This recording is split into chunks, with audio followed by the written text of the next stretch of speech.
Em mais um podcast CRM Paraíba, vou conversar hoje com o Dr. Heraldo Rocha a respeito do Maio Roxo.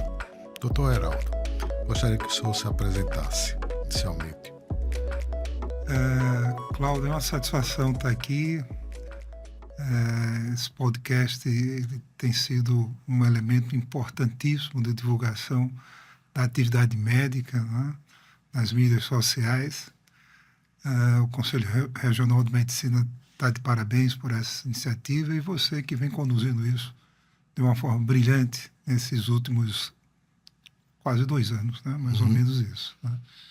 Eu sou gastroenterologista,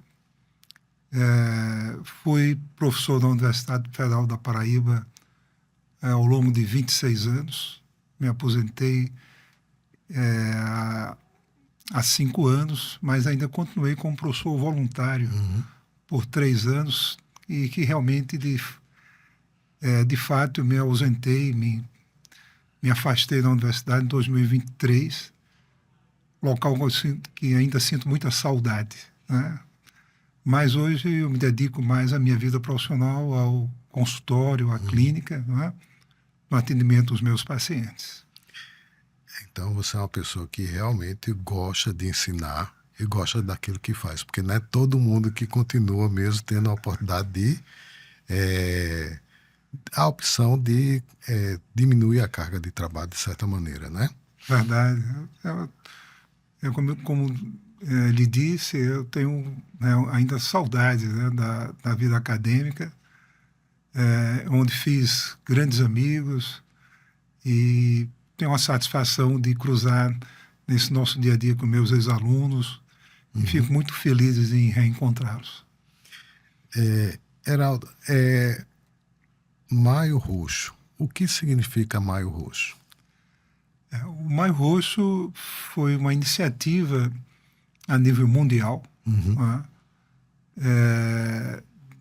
de se propor um chamamento da sociedade a se deparar com uma situação clínica que cada vez mais é frequente, e é bem verdade que ela se tornou mais frequente porque o diagnóstico ficou mais rápido. Ficou mais rápido, mais acelerado, né? Ficou mais fácil. Né? E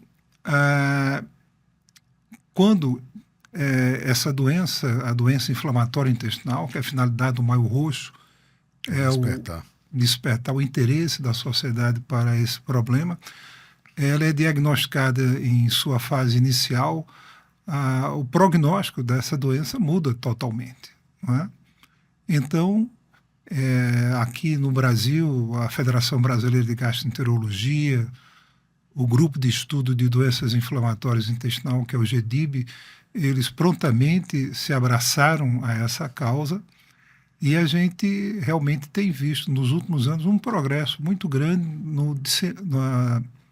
na propagação dessas informações, do conhecimento sobre a doença, chegando mais na sociedade, para que a sociedade tenha mais, vamos dizer assim, noção de quando esses problemas podem estar presentes em suas vidas, né? E, consequentemente, procurar assistência médica adequada. Na verdade, o que são doenças inflamatórias intestinais? Muito oportuno. Perfeito. Como o nome diz, né, Cláudio, é uma doença inflamatória que acomete o trato digestivo. Né? Essas doenças, elas podem se situar desde a boca até o ânus. De forma clássica, nós temos 2 representantes ou 2 representantes dessas entidades, que é a doença de Crohn, que é uma doença que acomete realmente qualquer extensão do trato digestivo, desde a boca até o ânus. E temos a retocolite ulcerativa, que, como seu nome bem diz, é uma doença que envolve o intestino grosso e o reto. É uma doença mais setorial. Não é? Então, são doenças que têm muitas características em comum, mas também tem Peculiaridades, diferenças peculiaridades próprias. perfeitamente distintas, né? Eu gostaria que você falasse, abordasse um pouco mais assim com relação a cada uma e os sintomas que elas possam representar, assim, apresentar e importante talvez os meios de diagnóstico para cada um. Perfeito. A doença de Crohn, ela geralmente envolve mais o intestino delgado e a parte mais proximal do intestino grosso. É bem verdade que em algumas situações a primeira manifestação dela está fora desse eixo, está ali na região perianal, com a presença de abscessos, de fístulas naquela região. É uma doença mais agressiva, porque é uma doença que acomete toda a parede do intestino, onde ela está localizada. Em função disso, o comportamento dela, quando não devidamente tratado, é mais agressivo, não é? Levando a situações de perfuração do intestino, formação de fístulas entre o intestino e as estruturas próximas ao intestino. É uma doença que... Ela vai procurando uma abertura ou um caminho, uma cavidade mais profunda para outro lugar. Perfeito. Como ela é uma doença que a gente diz assim, transmural, né? Sim. Então o processo inflamatório ele vai procurando naturalmente, como você bem disse, né? Alternativas para poder acomodar, né? Aquele conteúdo, né? Da inflamação, né? Significativo. E o caminho disso é através de fístulas, né? Fístulas ou até mesmo perfuração do intestino. É uma doença que ela tem uma característica, aí começa um pouco a diferenciação com a retocolite ulcerativa, porque ela é um acometimento in loco. Ela, por exemplo, quando ela está situada ali no ilho terminal, ela envolve aquela região do ilho terminal de uma forma salteada. Ela não acomete todo o ilho. Vai ter áreas poupadas do ilho terminal. Assim é mesmo o comportamento dela no intestino grosso, quando ela ali está situada. É salteada. Perfeitamente, salteada.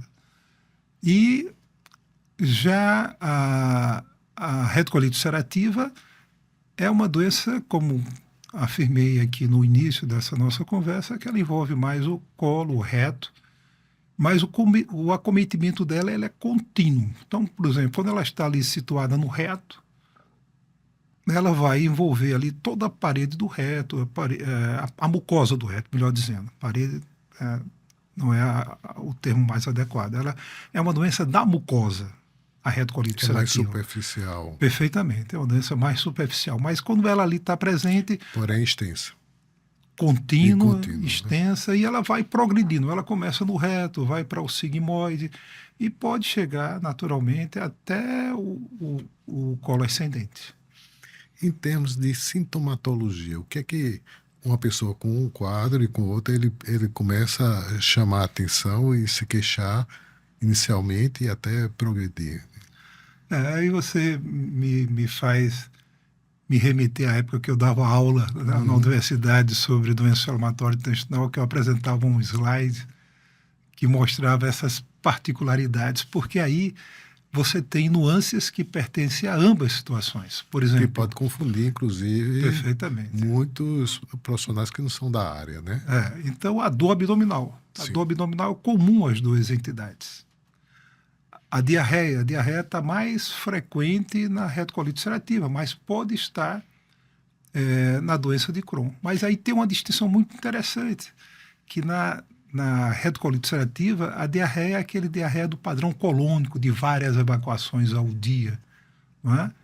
E na doença de Crohn é a diarreia do padrão do intestino delgado, que são geralmente 3 ou 4 evacuações ao dia.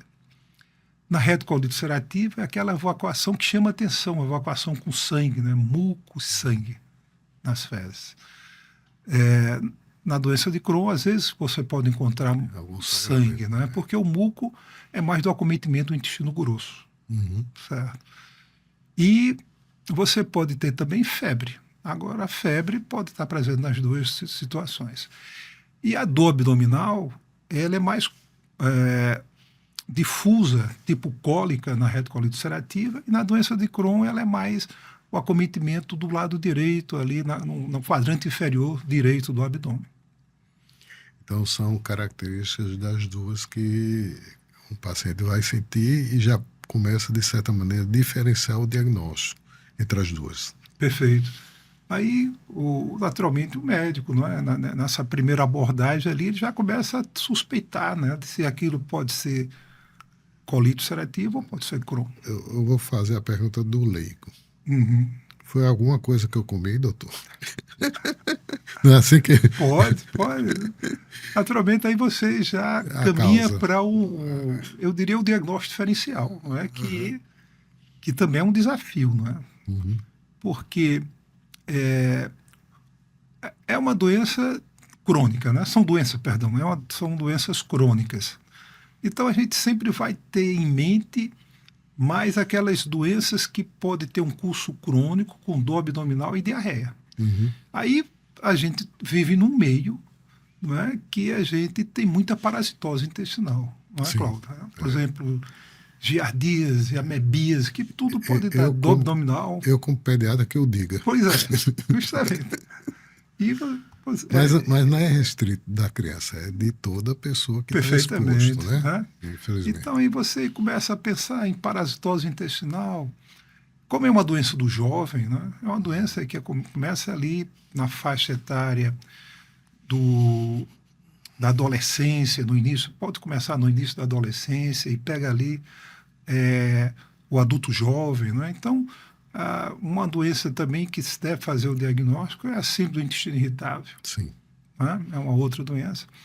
E que aqui no Brasil a gente também não pode esquecer a questão, principalmente em relação à doença de Crohn, com a tuberculose intestinal. Porque a tuberculose intestinal geralmente acomete o vídeo terminal. E muita gente esquece.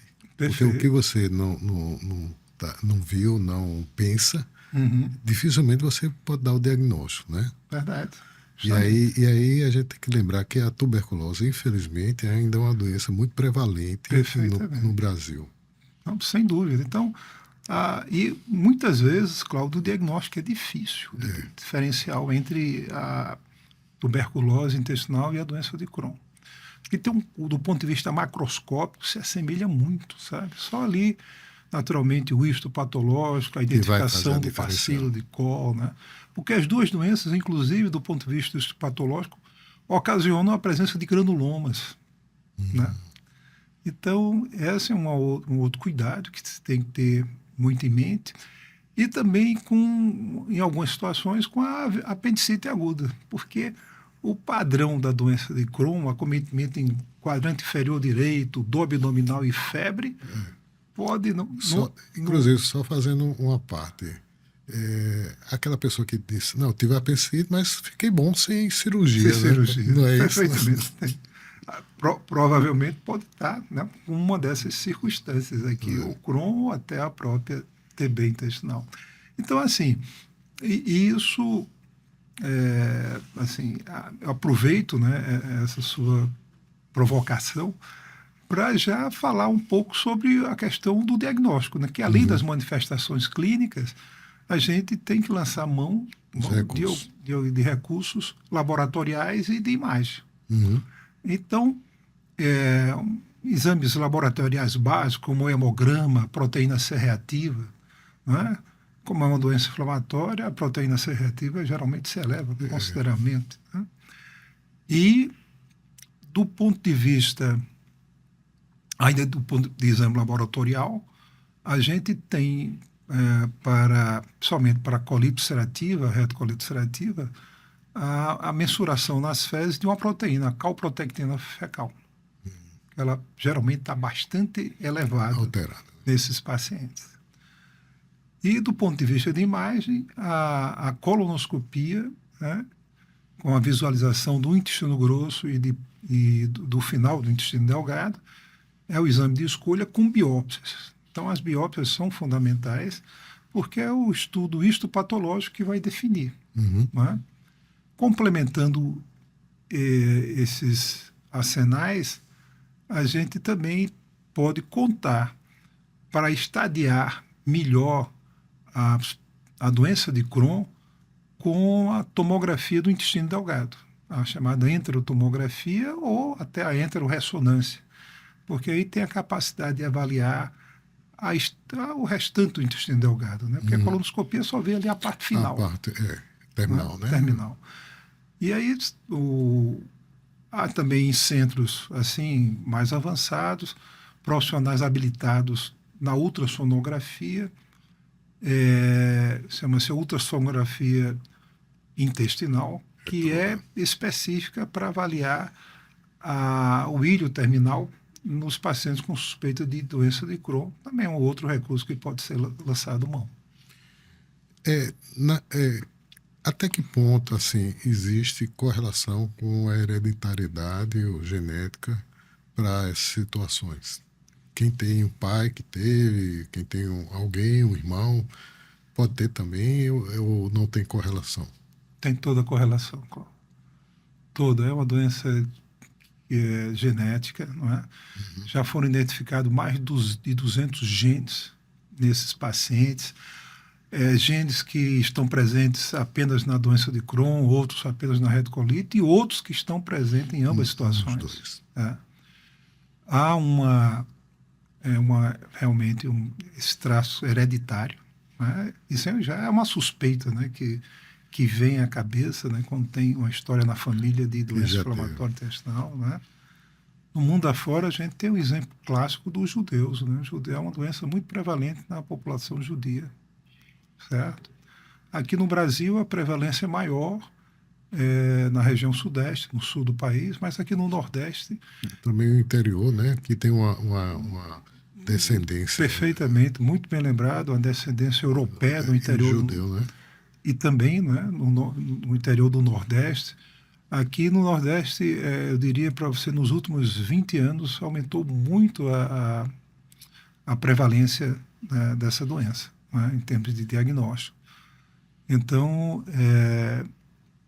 a gente não pode desprezar isso.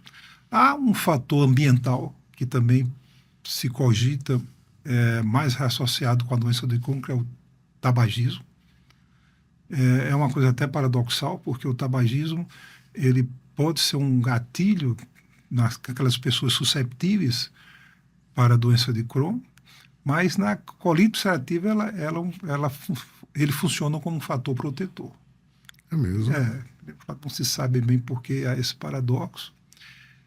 E também uma outra coisa que vem se discutindo muito é o papel da flora intestinal. Sim, a microbiótica, né? Perfeitamente. Ela tem um impacto... a gente não pode considerar que seja um protagonista dessa história, né? Mas Mas assim, o que eu falo, um impacto protetor, talvez? Não. Não, sim. É claro, o equilíbrio, a eubiose, né, era um fator protetor. Mas quando tem a disbiose, aí sim. Então, a disbiose com os problemas que ela determina, né, como, por exemplo, a alteração da permeabilidade da mucosa intestinal, por exemplo, né? Vamos dizer assim, a migração de toxinas bacterianas. Há uma discussão muito grande se os fatores alérgenos ali também presentes na alimentação podem também desencadear a inflamação. Muito de alimentos, uma cultura muito grande de alimentos processados. Muito. E com inúmeras substâncias que às vezes a gente desconhece o teor dessas substâncias. Verdade. Elas podem também impactar assim, com relação à orientação dietética e hábitos alimentares. Há uma corrente na medicina que pensa assim, inclusive até de recomendar a exclusão do leite da dieta desses pacientes em função da proteína, né? Da caseína, né? Outros, naturalmente, acreditam que a lactose também pode prejudicar esses pacientes. Mas uma outra corrente que não adere muito a esse princípio. Mas a disbiose hoje é um fator que se discute muito, não é? E principalmente na colite ulcerativa, nem tanto na doença de Crohn, certo? Mas ali na colite ulcerativa o equilíbrio da flora ali, ela é primordial para o restabelecimento, vamos dizer assim, do status ali intestinal e, consequentemente, o melhor equilíbrio da doença. Ela pode ser considerada uma doença autoimune? É uma doença autoimune, Cláudio, perfeitamente. Então, é uma disfunção do sistema imunológico. Então, o aspecto imunológico ele é importante nos pacientes e também a questão de vulnerabilidade ao estresse, a situações que altera, de fato, a imunidade. A imunidade, Então, a gente tem envolvimento ali de fatores humorais, né? De uma participação importante de linfócitos, né? De neutrófilos e macrófagos, né? E também a participação também muito importante das citocinas. Sim. As citocinas inflamatórias, elas ali agem muito, né? Então, a doença, né, ela tem assim, uma cascata inflamatória bem caracterizada. E ali nós vamos ter ali várias ramificações, não é, dessa cascata inflamatória que vão retroalimentar naturalmente a resposta inflamatória. Tá? Então, e aí, naturalmente, também a resposta, o feedback do sistema imunológico. Né? Então, a presença exagerada de citocinas, né, por exemplo, termina naturalmente gerando uma resposta do nosso sistema, dos altos anticorpos, certo? E aí a gente vai chegar no cerne do problema, que é um processo inflamatório de natureza muito considerável e com repercussões inicialmente locais, muito perturbadoras para, vamos dizer assim, a saúde intestinal. Existe algum marcador, assim, como é a doença autoimune, que possa ser identificado para correlacionar ou é difícil, porque é mais, digamos assim, de forma diversa? Já se valorizou no início, não é? Os anticorpos antineutrófilos, né? E que era o PEANCA, né? PEANCA, e havia também, né, o ASCA, né, que eles eram muito valorizados no início, mas, vamos dizer assim, a sensibilidade deles não eram assim das maiores, não é? Variava ali em torno de 60%, 70%. Está se trabalhando hoje, aí a gente chega no futuro, para identificar melhor o perfil genético dos pacientes. E a identificação do perfil genético poderá ser naturalmente um fator importante não só do diagnóstico, mas também da escolha dos alvos terapêuticos. Sim. Mais, vamos dizer, mais apropriados para cada situação. E falando em tratamento, como é que é a abordagem terapêutica, se tem alguma semelhança ou são diferentes, né, para cada situação? Como é que é feita essa abordagem? A gente evoluiu muito nesses últimos 25 anos. Até mais ou menos o final da década de 90 do século passado, se tinha apenas praticamente o uso de corticoides, o uso de imunossupressores como a azatioprina, methotrexate, ciclosporina. E os anti-inflamatórios ali seletivos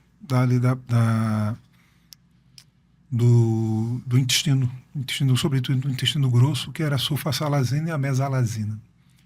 Então, final da década de 90, começo do ano 2000 ali, começou a surgir as chamadas as terapias, vamos dizer assim, mais evoluídas, que foram o advento dos imunobiológicos, né? Então, chamadas terapias avançadas, né? E aí, realmente, os imunobiológicos, que são anticorpos monoclonais, né? Eles que foram, vamos dizer assim, capacitados, né, para cada uma desses pilares da cascata inflamatória, né? Para eles atuarem. Perfeitamente. Então, eles começaram a oferecer uma resposta terapêutica muito mais interessante para esses pacientes. Agora, tem um custo, né? E aí, assim, a grande maioria da população, infelizmente, não tem plano de saúde para cobrir. Perfeitamente. Depende do SUS. O SUS fornece esse tipo de medicamento ou como é que pode ser obtido de alguma forma? Fornece, Cláudio. Fornece, né? Graças a Deus o Estado fornece isso, né? Eu queria fazer uma ressalva que isso aqui é uma observação minha. Uhum.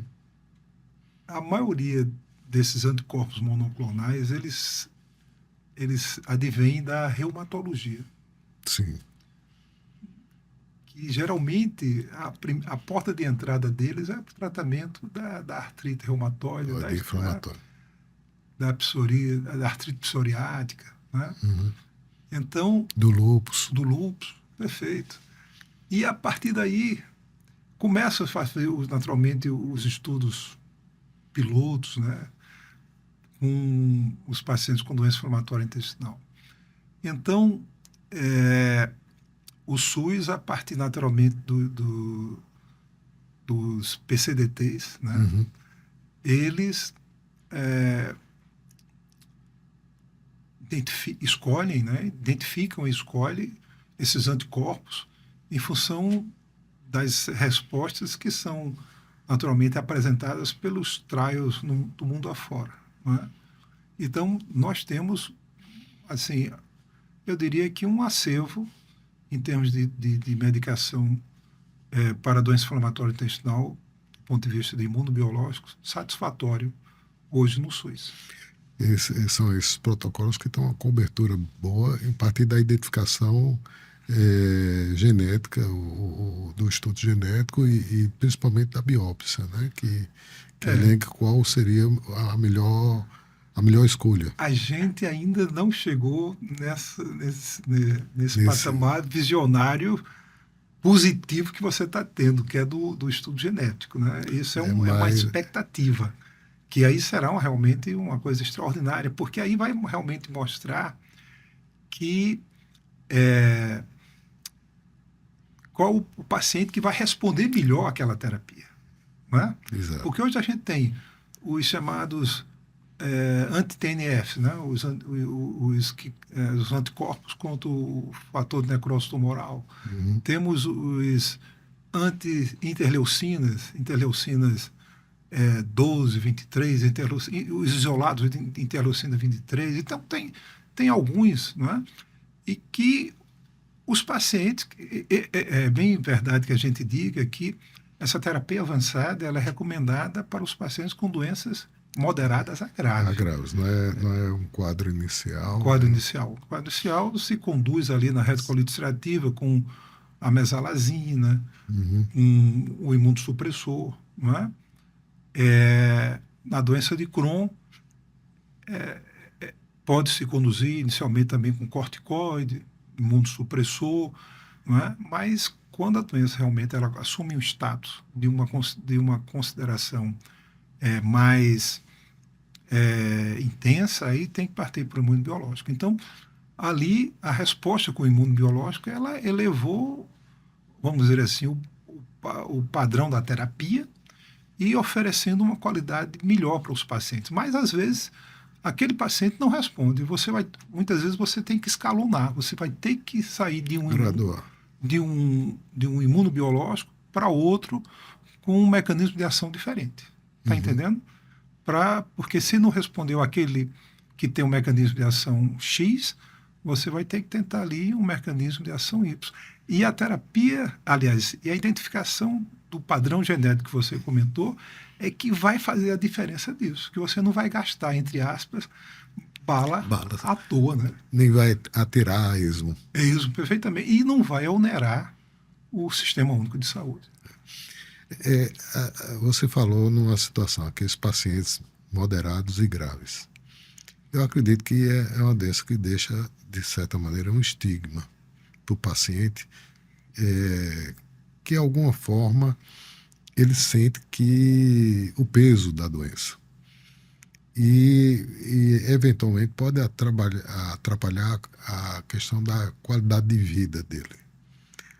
Nesse aspecto, o que é que você observa mais, assim, em termos de comportamento em relação a essa gravidade e o perfil do paciente, e como a gente pode, de certa maneira, atenuar isso?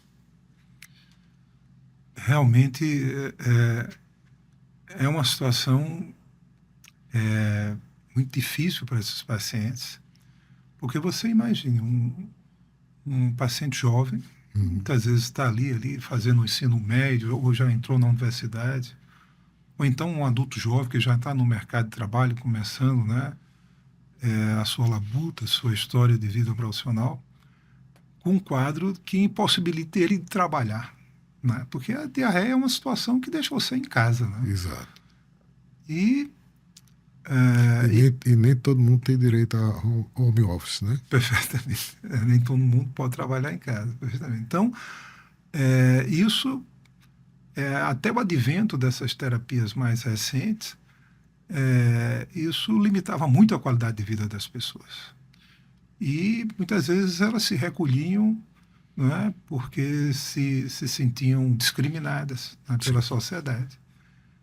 Então, essa terapia avançada, a terapia com o mundo biológico, ela resgatou, não é, a qualidade de vida de muitas pessoas em função da eficácia da resposta terapêutica e com um controle mais absoluto da doença, propiciando que essas pessoas voltassem a ter um padrão de vida normal, né?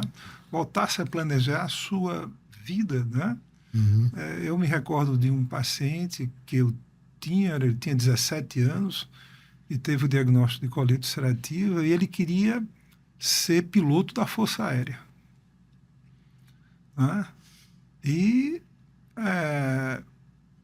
eu tenho a dizer para ele que aquele sonho, ele teria naturalmente que fazer alguma vertente daquela ideia, uma adaptação, né, que ele pudesse continuar com o sonho de trabalhar na Força Aérea, mas não como piloto, né?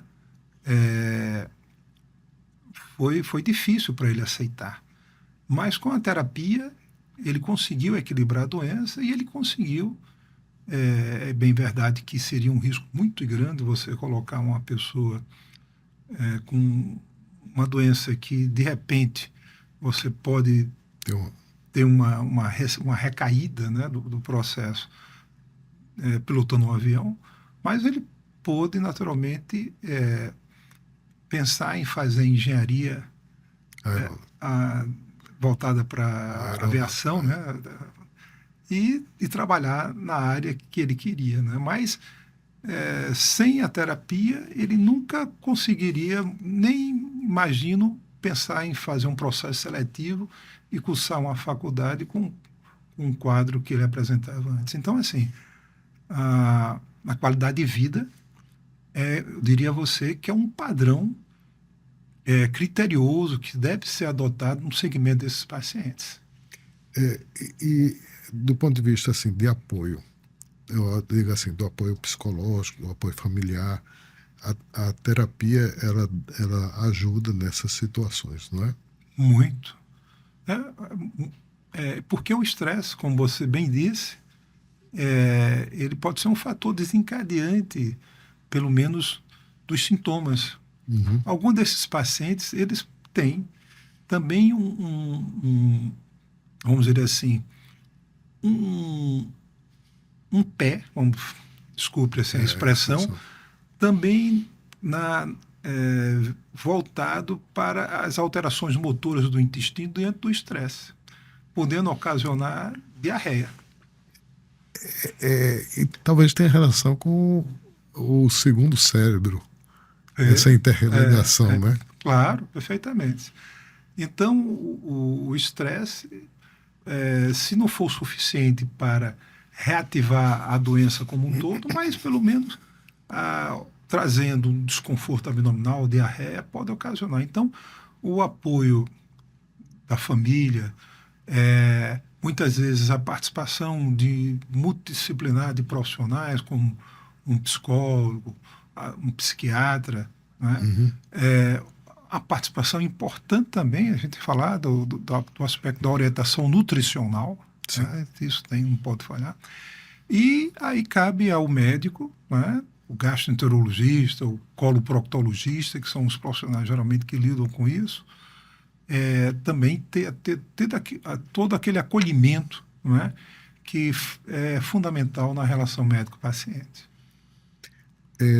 Do ponto de vista de complicações e evolução, tem uma relação também com o câncer intestinal. Muito bem lembrado. Isso aí, sobretudo, a retocolite ulcerativa. Realmente, é uma doença que tem alguns fatores que a gente tem que levar em consideração. Por exemplo, a doença que iniciou na fase, vamos dizer ali, da adolescência, do início da vida adulta, paciente jovem. Uhum. Doença que acomete todo o intestino, não é? O reto e o intestino, naturalmente. A doença que tem mais de 10 anos de evolução. Então, essas pessoas elas têm uma propensão maior, né? Um risco cumulativo de desenvolver o câncer maior do que a população em geral. Habitual. Então, tem que ter uma vigilância Um acompanhamento contínuo, né, permanente, e o exame de escolha para isso é a colonoscopia, que pode ser recomendada nessas situações, a doença estando sob controle a cada 2 anos, com biópsias de todo o intestino, né, para se ter naturalmente mais segurança nessa vigilância. Geraldo, infelizmente a gente está chegando ao fim. Agradecer o brilhante esclarecimento e que é próprio daqueles que trabalharam muito com o ensino, né? Essa parte é importante. Eu gostaria só que assim você deixasse uma mensagem para o público de uma maneira geral, os colegas médicos, para que eles possam eventualmente saber quando direcionar e a população quando procurar assistência adequada. Perfeito. Eu gostaria de continuar aqui, porque a conversa está tão boa, né? E você deixa a gente aqui bem à vontade, isso é uma coisa também muito bacana. Né? Eu diria assim que para o colega médico, aquele que trabalha no PSF, né? Diante de um paciente jovem, nessa faixa etária daí, entre que a gente comentou, entre os 12, 13 anos de idade até os 30 e poucos anos de idade, com quadro de dor abdominal, diarreia, um quadro crônico, né, com mais de 4 semanas de evolução, não deixe de pensar na possibilidade de doença inflamatória intestinal. Se ali você não tiver recurso para solicitar exames que possam fazer o diagnóstico, como acabamos de comentar, hemograma, proteína C reativa, exames de imagem, como uma colonoscopia, você encaminhe para um centro de referência. Aqui no nosso estado, aqui em João Pessoa mais especificamente, tem o Hospital Universitário, que tem um ambulatório de doença inflamatória intestinal, né? E na rede privada, os colegas que fazem clínica médica ou as especialidades afins podem encaminhar naturalmente para os gastroenterologistas ou coloproctologistas, que também tratam desse problema, né?